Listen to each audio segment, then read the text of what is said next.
Eu gostaria de pedir para você que primeiro, você é bem-vindo ao nosso culto. Em segundo lugar, nós gostaríamos que você desse um like no nosso culto. Não se esqueça, aí embaixo você dê um like no nosso culto. Além de dar um like no nosso culto, nós também pedimos a você que você compartilhe esse culto. Se esse culto tem sido uma bênção para a sua vida, compartilhe esse culto, viu? Não fique com esse culto para você. Deus abençoe, muito obrigado pela sua audiência, por você estar conosco. Conheça as igrejas da Convenção Batista Brasileira. São lugares acolhedores e transformadores, onde você se conecta com Deus e com uma família. Estamos de braços abertos para te receber. Entre em nosso site ou ligue pra gente. Nós esperamos.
Não existe príncipe, não existe rei, não existe rainha que não esteja ligado diretamente à igreja africana. Os casamentos das pessoas mais importantes da cúpula da sociedade têm que ser feitos exatamente no tempo da igreja anglicana. A igreja anglicana é a igreja oficial da Inglaterra. O que nós temos? No final da Idade Média, a igreja católica, ela dominava juntamente com os reis. Só que o mundo vai evoluindo, as coisas vão se modificando. Chega um determinado momento que a figura do rei já não era mais importante. A sociedade não queria mais reis. Quando eu falo sociedade, eu estou falando das elites. As elites não precisavam mais de reis. Por quê? Porque o rei, ele impedia. O rei era um fator de impedimento para o crescimento econômico daquele grupo. O que eles vão fazer? Eles vão lutar violentamente para que os estados, chamados estados nacionais, cada país se liberte da igreja católica e aí forme uma nação independente e todas aquelas terras que eram da igreja passem a ser daqueles príncipes. Isso aconteceu na Inglaterra e agora nós temos esse acontecimento que vai acontecer na Alemanha. Na Alemanha nós temos uma igreja católica, uma igreja que hoje se assemelha à igreja evangélica. A igreja evangélica de hoje, parte da igreja evangélica, é o mesmo espírito que era da igreja católica na época da Idade Média. O que a igreja católica fazia? A igreja católica, ela vendia indulgência. A igreja católica tornou-se um grande comércio. A igreja, ela deixa de ser igreja, ela passa a ser um centro bancário, ela passa a ser um centro guardador de grandes quantidades de bens materiais. A igreja fica muito rica. Como que a igreja fica rica? Guarde bem isso. Aonde tem opulência, tem exploração. A Bíblia ensina isso. E nós vimos isso no ano passado. E aí você tem, de um lado, a igreja católica e de outro lado você tem os príncipes. Esses príncipes, eles eram proprietários de terras, mas as terras que eles tinham eram poucas, eles queriam mais. E eles empreenderam, começaram a empreender uma grande luta para poder pegar aquelas terras que estavam no nome da igreja e tornar essas terras suas, propriedades suas. E eles fizeram isso utilizando os mais variados meios, principalmente os meios intelectuais. Aí você tem, nesse período, o surgimento de um grupo de pensamentos, de filósofos. Esses filósofos, eles vão combater o reinado, eles vão combater a monarquia. Esses filósofos vão dizer o seguinte: o rei, ele não é divino, porque nós temos antes disso, o que era o rei? O rei era o representante de Deus na terra. Não se poderia falar mal do rei. O rei era absolutista.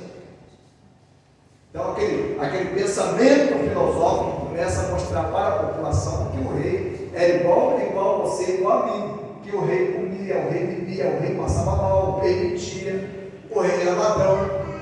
Então o rei, ele não era representante de Deus. Não era representante. O que vai acontecer?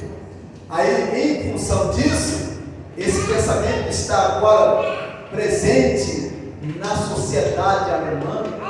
E aí, no seio da igreja católica, começam a surgir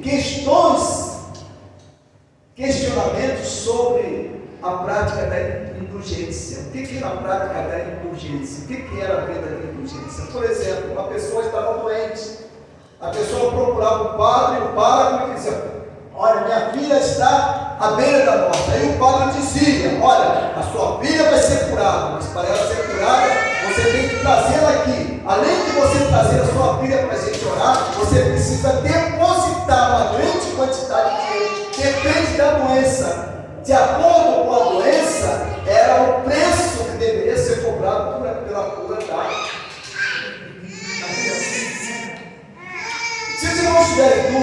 Isso aí é só assistir um filme chamado Lutero, que ele vai mostrar muito bem o que era isso.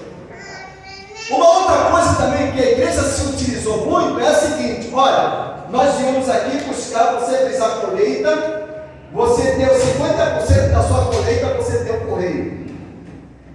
E agora nós queremos uma parte dessa colheita. Sabe por quê? Se você não der uma parte dessa colheita, como é que você vai construir a sua casa no céu?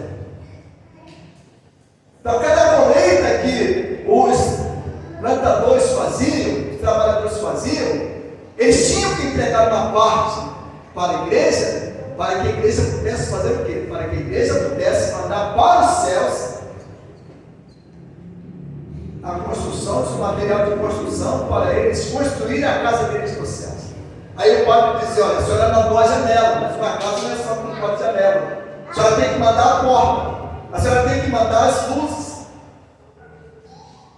E aí aquela pessoa fazia isso, né, com muita devoção, com muito carinho.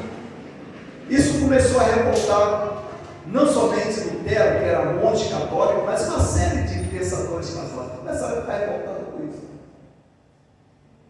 Chegou um determinado momento que Lutero começou a ler o livro de Romanos. E aí Lutero percebeu o seguinte, que a Bíblia diz que você é salvo não pelas obras, você é salvo por quê? Você é salvo pela graça de Deus. E aí Lutero lê o livro de Romanos, ele vai até a presença do bispo e diz para o bispo que ele estava muito incomodado, porque a igreja não estava pregando o evangelho, a igreja estava fugindo dos princípios da palavra de Deus. E aquele bispo, então, muito furioso, pede que Lutero encerre aquela leitura, proibiu Lutero de fazer a leitura da Bíblia. Você não pode fazer a Bíblia, principalmente o livro de Romanos. Mas Lutero desobedeceu e continuou. E de repente Lutero chega lá, naquele texto que todos nós conhecemos, e que os irmãos também conhecem. É o texto de Efésios, capítulo 2, versículos 8 e 9. O que aquele versículo vai dizer? O que aqueles versículos vão dizer? Qual é o assunto que esses versículos vão tratar? Esse versículo vai dizer o seguinte: porque pela graça dos salvos, e aí, por meio da fé, é isto, é dom, não vem das obras, para que ninguém se glorie. E aí Lutero, extremamente desesperado, Lutero vai até o bispo e demonstra para ele não aceitou o que Lutero tinha dito, e Lutero escreve 95 erros da igreja, e ele vai afixar esses 95 erros lá na porta da igreja mais importante na catedral. Ele vai lá, afixa aquelas 95 teses, e a partir daquele momento nós temos o início daquilo que nós chamamos de reforma protestante. Reforma protestante no século XVI, século XVII, século XVI, século XVII. 1517, no dia 31 de outubro de 1517, Martim Lutero coloca as 95 teses lá na porta da igreja. Por isso que nós comemoramos, né, no dia 31. Mas, pastor, o que Lutero tem a ver conosco? Primeiro, todos nós que estamos aqui, nós somos, todos os evangélicos do Brasil, são herdeiros da reforma. Só que a reforma de Lutero, ela foi o início. Depois nós tivemos a reforma calvinista, nós tivemos a reforma de Zwingli, nós tivemos a reforma de João Calvino, nós tivemos, a Europa toda foi invadida por aquilo que nós chamamos de reforma. Agora eu quero chegar no ponto que eu cheguei, que eu tinha dito para os irmãos, por que as igrejas evangélicas da Europa, elas fechariam? Por que essas igrejas evangélicas da Europa fechariam? Porque igrejas evangélicas, elas foram fundadas, elas foram organizadas, não com o princípio da palavra de Deus, mas elas foram utilizadas, elas foram usadas com o fim político.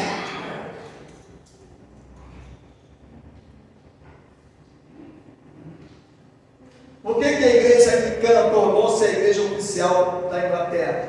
Porque os reis desejavam separação da igreja católica e politicamente eles foram apoiados pelos príncipes e pelas elites. Então, evangélicos, protestantes, mas as elites lutaram contra a igreja católica e se libertaram da igreja católica. Só que não houve, veja bem, não houve organização de políticas. As igrejas nasceram por decreto. As igrejas nasceram em acordo com o Estado, em acordo com o poder, em acordo com o César. Isso vai acontecer na Alemanha, Martinho Lutero. Quando Martinho Lutero ele consegue fixar as 95 teses na porta da igreja de Wittenberg, lá na Alemanha, o que vai acontecer? Martinho Lutero, imediatamente depois que ele fixou aquelas 95 teses, ele teve que fugir, porque ele estava sendo perseguido, ele seria morto.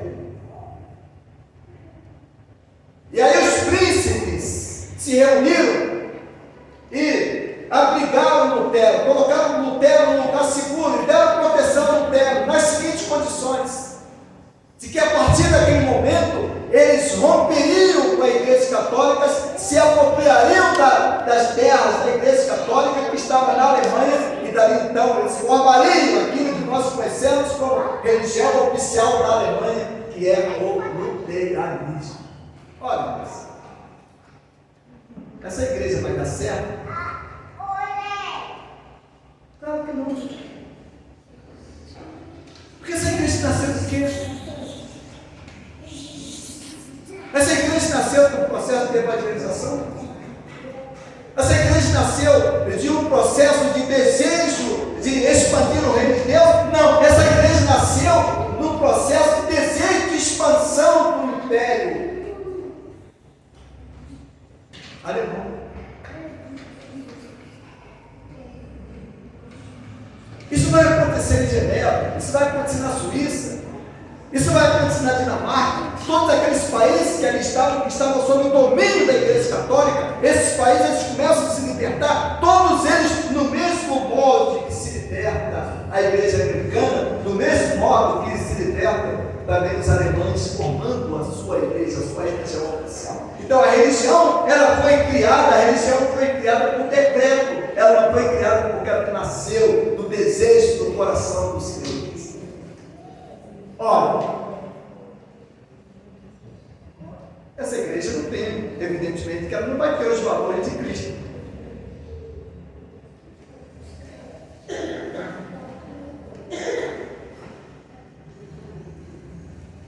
Quais os valores de Cristo? Tudo aquilo que nós mostramos aqui. Por exemplo, Martinho Lutero contribuiu para a morte de 22 mil camponeses. Massacre dos camponeses. Aquela igreja anglicana que era feita os casamentos, quem que construiu aquilo? Que tipo de mão de obra foi aquela? É? Mão de obra escrava. A igreja protestante, ela cometeu os mesmos erros que a mãe dela cometeu. Sabe o que a igreja católica dizia sobre os negros? Negro não tem alma. Aliás, na semana passada eu fui assistir um filme. Não adianta você me condenar e ficar querendo mandar para o inferno, porque eu não vou. Vai perder seu tempo. Eu fui assistir um filme. O nome do filme era Mulher Rei. Gente, eu e minhas filhas e minha esposa, a gente não conseguiu assistir sem chorar. Eu chorei no filme o tempo inteiro. Porque eu vi a situação de cada um de nós lá na África, como é que eles fizeram conosco. Sabe o que a igreja dizia? A igreja dizia: olha, preto não tem alma. Se não tem alma, ele pode ser tratado como objeto, ele pode ser escravizado. pode fazer dele o que tem dele. E esse pensamento é um pensamento do luteranismo. Esse mesmo pensamento é o pensamento da igreja anglicana. Aí não adianta eu ficar de púlpito brigando que as igrejas protestantes na Europa estão fechando, e vai fechar, porque foram igrejas criadas sob o símbolo da maldição, o símbolo da escravidão.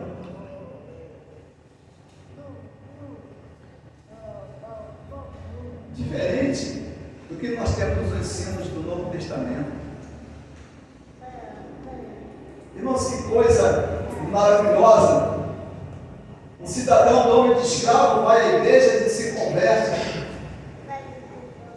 3, 4 semanas depois ele vai à igreja e leva todos os seus escravos.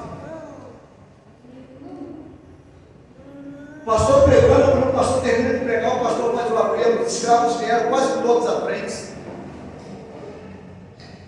Aquele irmão que era dono de escravo, aquele irmão que tinha escravo, isso é no Rio de Janeiro, aquele irmão que tinha escravo, chega diante de todos os seus escravos, reúne todos os seus escravos e diz: a partir de hoje vocês não são mais escravos, vocês são irmãos de Deus.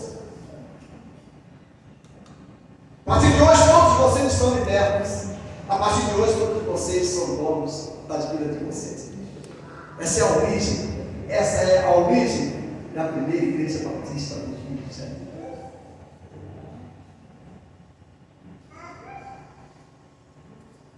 Essa igreja vai fechar, ela pode passar por dificuldades, porque ela nasceu sobre o amor de Cristo.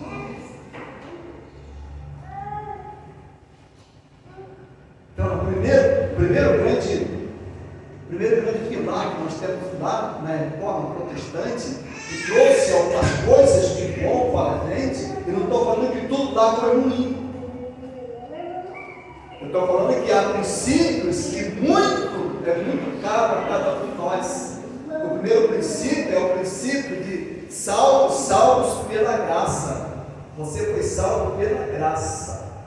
O apóstolo Paulo, quando ele escreve a sua carta aos Efésios, Paulo diz que pela graça sois salvo por meio da fé. É isto que não vem de vós, é dom de Deus, não vem das obras, para que ninguém se glorifique. Essa graça que nós temos, a graça de Deus, o que significa graça? Lá está presente. Graça é bondade. Que tipo de bondade? Não é qualquer bondade. Porque se fosse qualquer bondade, seria comparada à nossa. Graça é bondade excepcional de Deus para os seres humanos. Quem era você? Quem era eu? Quem é o ser humano? Então a graça de Deus, ela é um favor que nos foi dado de forma excepcional. Deus teve que ser muito bondoso para conosco. E olha bem o que vai dizer alguns versículos. Olha lá. O que exigiu de Deus para que manifestasse essa bondade? Exigiu que ele entregasse o que ele tinha de melhor, de mais importante. Olha lá. E o Verbo se fez carne e habitou entre nós, cheio de graça e de verdade. Vimos a sua glória como a do unigênito do Pai. João capítulo 1, versículo 14. Então, Deus teve que descer aqui, Deus teve que se transformar à semelhança de você, à semelhança de mim, sujeito aos mesmos pecados que nós temos. Mas em tudo foi tentado, mas em nada pecou. Olha o que diz o próximo versículo. Mas Deus, sendo rico, até entender para isso, mas Deus sendo rico, em misericórdia, por causa do seu grande amor, com que nos amou, versículo 5 vai dizer: estando nós ainda mortos em nossos delitos. Outra versão diz: nós ainda estávamos mortos em nossos pecados, nos deu vida juntamente com Cristo. Então você estava morto nos seus pecados, foi lá nos seus pecados que Jesus foi lá, falou com você, entrou no seu coração, se converteu, você ainda cheio de pecados. A graça de Deus nunca exigiu que você depois que você aceitava Jesus. A graça de Deus sempre chamou você para que você, do jeito que você estivesse, do jeito que você está, você viesse a ter as nossas condições, que essa graça vai se manifestar. Que condições são essas? Aí nós temos alguns versículos que vão nos mostrar algumas coisas muito interessantes. Olha lá, graça e merecida sempre à disposição do ser humano. Olha, membro dessa igreja, pare com uma bobagem, uma coisa muito rasa, para com isso, você dizer, quem não vem pela dor, vem pelo amor. Deus não trata assim. Se Deus fosse fazer isso com todo mundo que está aqui, como é que seria? Quando Deus te encontrou, onde você estava? Como é que você estava? Quando Deus te encontrou, você estava mergulhado nos seus pecados, eu estava mergulhado nos meus pecados, e Deus não precisou me castigar para que eu pudesse ser salvo. Deus não precisou usar esse instrumento. O instrumento que Deus usou foi o seu amor, o amor dele para você, o amor dele para comigo. Ele não se utiliza de sofrimento para poder levar você até a presença dele. Isso é outra coisa, isso é outro assunto. Mas a salvação, ela não é produzida por sofrimento. Ah, mas temos uma carta do apóstolo Paulo. Cuidado, vamos examinar o caso do apóstolo Paulo. Olha o que diz o outro texto, né? Tendo ele chegado e vendo a graça de Deus, alegrou-se e exortava a todos que, com firmeza de coração, permanecessem no Senhor. Isso é o apóstolo Paulo, lá no livro de Atos. Próximo versículo, olha o outro versículo diz: agora, pois, encomendo-vos ao Senhor e a palavra da sua graça, que tem poder para vos edificar e dar herança entre todos que são santificados. Então, veja bem que esse versículo diz, Atos 20, versículo 32. Agora, encomendo-vos ao Senhor e a palavra da sua graça, que tem poder para edificar e dar herança. A sua vida tem sido edificada, mas tem sido edificada pela graça de Deus. Você não é o mesmo que você era há 2 anos atrás. Deus trabalhou no seu coração através do Espírito Santo de Deus e tem tirado muita coisa que está presente no seu coração, do meu. Deus tem trabalhado muito no seu coração. Olha o que diz o próximo versículo: enquanto oram eles a nosso favor, com grande afeto, em virtude de sua superabundante graça de Deus que há em nós. Olha a Deus por aqueles que estão sofrendo, por aqueles que estão no pecado. Se você não pode usar a palavra de graça, não use nenhuma outra palavra.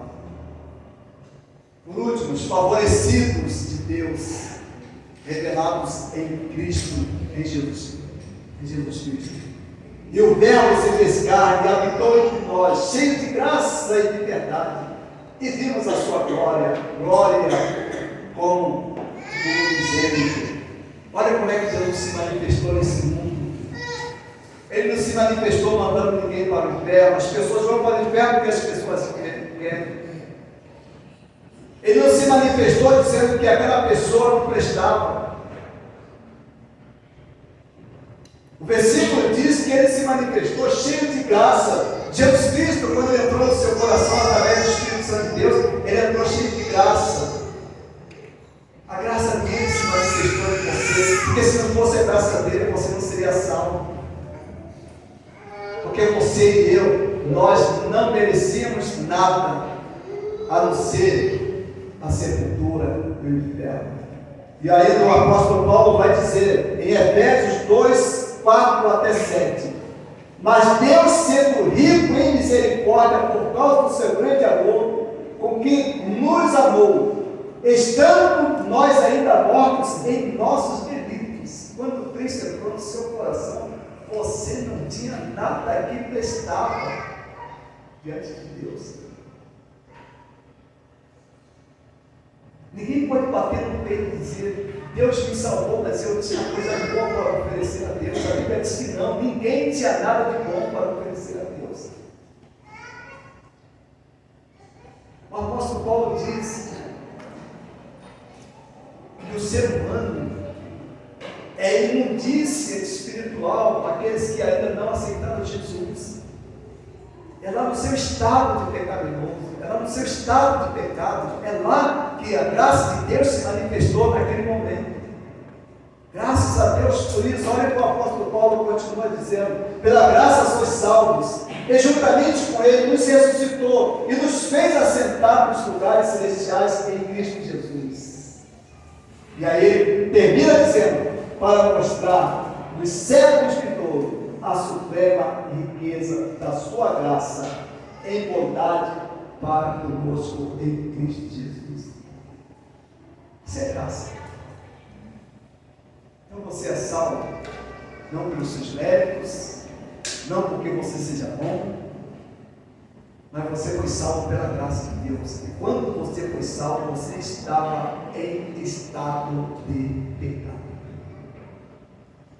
Olha, aqui nós podemos tirar pelo menos uma conclusão.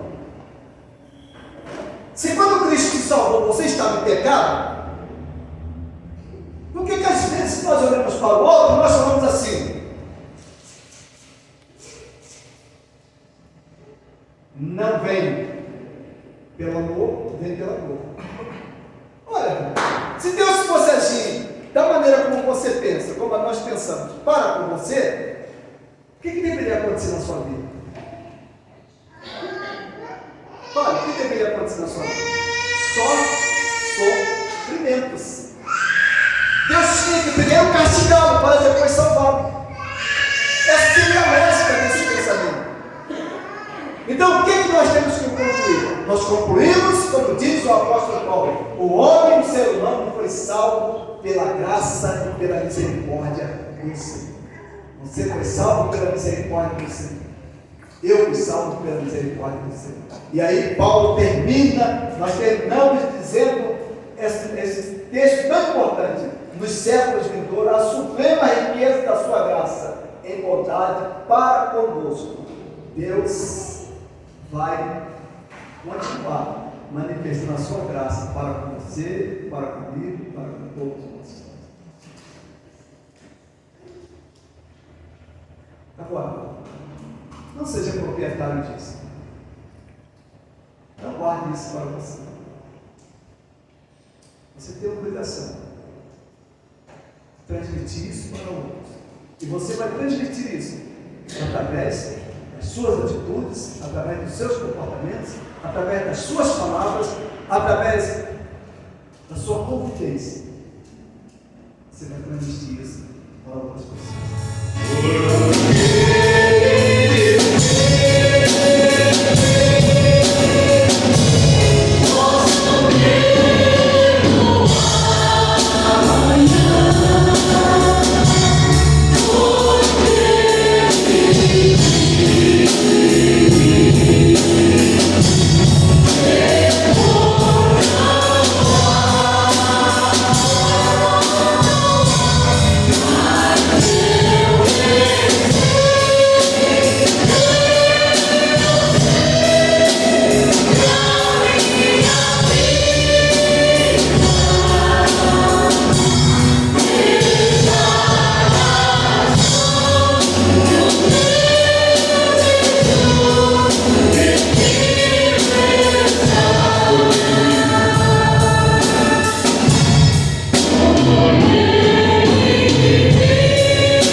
audiência, por você estar conosco. Mais de 2 anos você tem estado conosco, isso para nós é motivo de grande alegria, viu? Deus abençoe você, que Deus abençoe a sua família e até o próximo domingo.